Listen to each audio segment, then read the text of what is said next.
you are in this space with Alternative Jewish Voices. You lived in Gaza around 2011, wasn't it? 2011, 2012, around that time period. And you are far more knowledgeable than either of us. So it's 2 years since the terrorist attack by Hamas at the music festival. And where are we at? How are we 2 years down the line, especially when we're thinking about what's happening in Gaza in particular? Boy, I and everyone I know, we're in this strange state of disorientation. It can't be happening. It can't still be happening.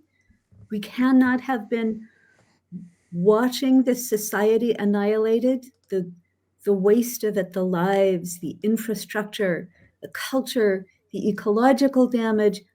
It's all in plain sight. How can that not be stopped?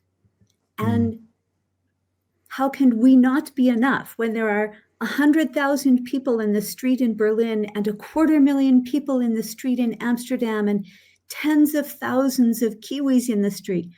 How can this not be enough to make it stop? So I think we're in a state of real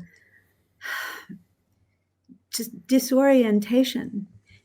A friend of mine from Gaza wrote to me a couple of days ago, and he said that a friend of his told him the story of leaving Gaza. He got the exit permit to go back to the Ukraine, where he had lived for some time.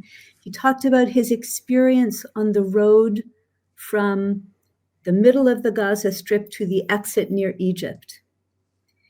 And on the road, he encountered every understandable human response to this.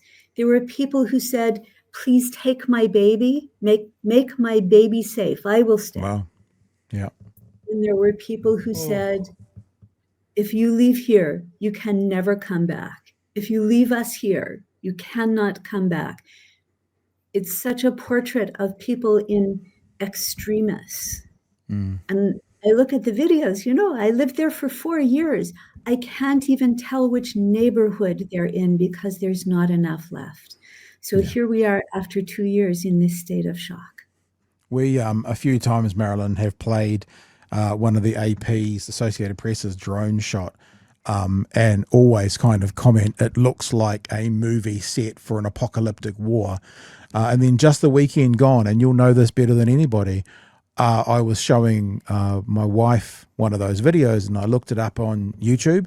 And as I looked it up, there was a video 3 lots down that was a tour of Gaza 6 years ago, and we played it. And that was actually more confronting, because you then got to see a 20-something-year-old doing a, hey, I'm on YouTube, this is YouTube, and this is Gaza, walking through the streets, the waterfront looking like Miami, the streets looking like Spain or Barcelona. And the point that my wife made, and she can get credit for it, is with those drone shots now, there's no green. All the trees have gone. And even that, it makes you kind of go, holy crap, not only the rebuilding of the houses, of the buildings, it's actually the regrowing of everything. They've killed everything. Everything's being killed. Not lots of people and the buildings, but everything's gone.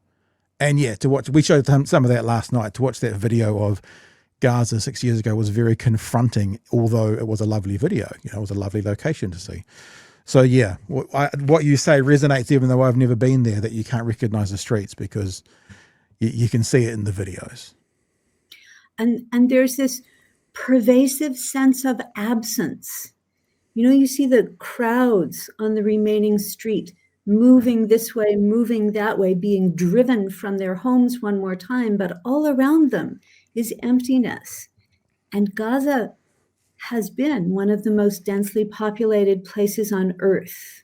Where is the density now? There are these very disturbing spatial mapping estimates of the people who are missing, the people who have left, the people who are under the rubble, the people who are unaccounted for.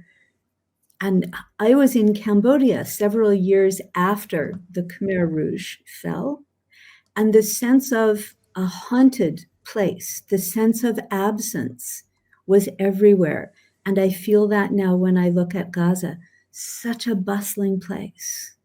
It had been.